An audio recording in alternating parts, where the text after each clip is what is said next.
di video sebelumnya itu sudah membahas tentang pengertian dari masing-masing good and clean governance.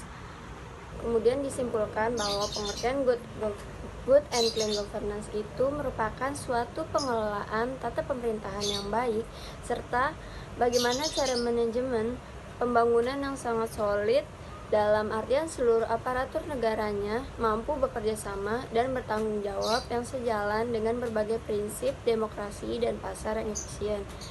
Penghindaran salah alokasi dana investasi dan pencegahan korupsi baik secara politik maupun administratif. Dapat dikatakan good governance apabila tata pemerintahan baik secara pengelolaan ekonomi, pembangunan, dan pengelolaan sumber daya publik sebagai suatu konsensus yang dicapai oleh pemerintah, warga negara, dan sektor swasta bagi penyelenggara pemerintahan dalam suatu negara itu sendiri. Kemudian pengertian good governance menurut para ahli. Yang pertama itu menurut Bintoro Cokroamidjojo. Menurut Bintoro Cokroamidjojo, good governance merupakan sebuah bentuk manajemen pembangunan yang juga disebut administrasi pembangunan yang menempatkan peran pemerintah sentral yang menjadi agent of change dari suatu masyarakat yang berkembang di dalam negara berkembang. Yang kedua, menurut Riswanda Imawan, good governance merupakan suatu cara kekuasaan negara yang difungsikan untuk mengatur sumber-sumber ekonomi dan sosial dengan tujuan pembangunan masyarakat. Kemudian menurut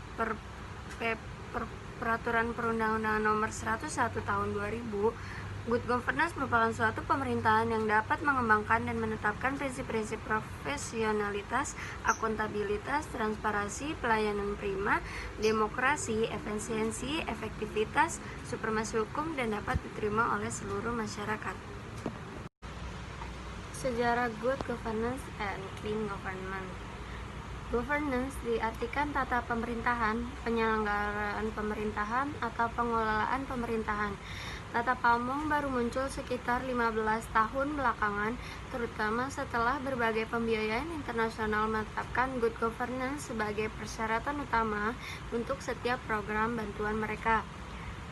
United Nations Development Program atau UNDP mendefinisikan governance sebagai the exercise of political, economic, and administrative authority to manage the nation's affairs at all levels. Menurut definisi ini, governance mempunyai 3 kaki atau 3 legs, yaitu ekonomi, politik, dan administratif.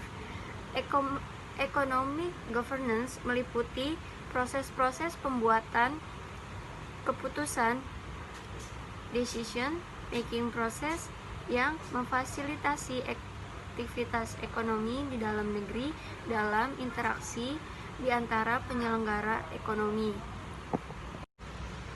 Sejarah good governance and clean government. Governance diartikan tata pemerintahan, penyelenggaraan pemerintahan, atau pengelolaan pemerintahan. Tata pamong baru muncul sekitar 15 tahun belakangan, terutama setelah berbagai pembiayaan internasional menetapkan good governance sebagai persyaratan utama untuk setiap program bantuan mereka. United Nations Development Program atau UNDP mendefinisikan governance sebagai the exercise of political, economic, and administrative authority to manage the nation's affairs at all levels. Menurut definisi ini, governance mempunyai 3 kaki atau 3 legs, yaitu ekonomi, politik, dan administratif. Economic governance meliputi proses-proses pembuatan keputusan decision making process yang memfasilitasi aktivitas ekonomi di dalam negeri dalam interaksi di antara penyelenggara ekonomi. Kemudian berikutnya adalah ciri-ciri good governance. Yang pertama, terdapat suatu partisipasi dalam masyarakat. Yang kedua, terdapat aturan hukum yang adil tanpa pandang bulu. Yang ketiga, pemerintah bersifat transparan. Kemudian yang keempat, pemerintah mempunyai daya tanggap terhadap berbagai pihak. Yang kelima, pemerintah berorientasi pada konsensus untuk mencapai kesepakatan. Kemudian yang kelima, menerapkan prinsip keadilan. Pemerintah bertindak secara efektif dan efisien. Segala keputusan dapat dipertanggungjawabkan kepada publik atau bersifat akuntabilitas. Penyelenggaraan pembangunan bervisi strategis. Kemudian yang terakhir, adanya saling keterkaitan antar kebijakan.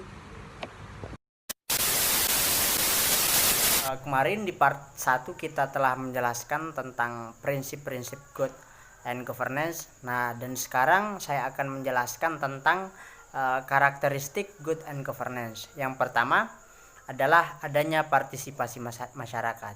Jadi di setiap pengambilan kebijakan pemerintah harus menyediakan ruang untuk partisipasi masyarakat, baik secara langsung maupun melalui wakil-wakil rakyat. Kemudian yang kedua, adanya aturan hukum yang adil tanpa pandang bulu. Jadi karakteristik dari pemerintahan yang baik harus mempunyai penegakan hukum yang kuat atau supremasi hukum, karena ada asas yang mengatakan bahwa equality before the law, semua sama di mata hukum. Dan yang ketiga adalah pemerintah yang bersifat transparan. Setiap kebijakan dan anggaran yang dijalankan oleh pemerintah harus bersifat transparan agar masyarakat bisa tahu dan bisa mengakses kebijakan pemerintah. Kemudian yang keempat adalah pemerintah mempunyai daya tanggap terhadap berbagai pihak. Di sini pemerintah harus menjadi dan meningkatkan kepekaan sosial agar pemerintah tahu bahwasanya kebutuhan rakyat adalah ini, dan kemudian diakomodasi menjadi suatu kebijakan. Kemudian yang kelima adalah pemerintahan berorientasi pada konsensus untuk mencapai kesepakatan. Pada semua pengambilan kebijakan dalam publik itu harus melalui konsensus atau kesepakatan bersama. Kemudian yang keenam adalah menerapkan prinsip keadilan. Dan yang ketujuh adalah pemerintah bertindak secara efektif dan efisien, baik dalam proses maupun di dalam hasil. Jadi prosesnya harus efektif dan hasilnya harus efisien. Kemudian yang ketujuh adalah segala keputusan dapat dipertanggungjawabkan kepada publik atau bersifat akuntabilitas. Kemudian yang kedelapan adalah penyelenggaraan pembangunan bervisi strategis. Jadi pemerintah harus bisa mengkalkulasi berbagai kebijakan dan visi strategis. Misalnya di 20 tahun ke depan pemerintah harus mencapai target bla bla bla dan lain sebagainya. Kemudian yang terakhir, adanya kesaling terkaitan antara kebijakan.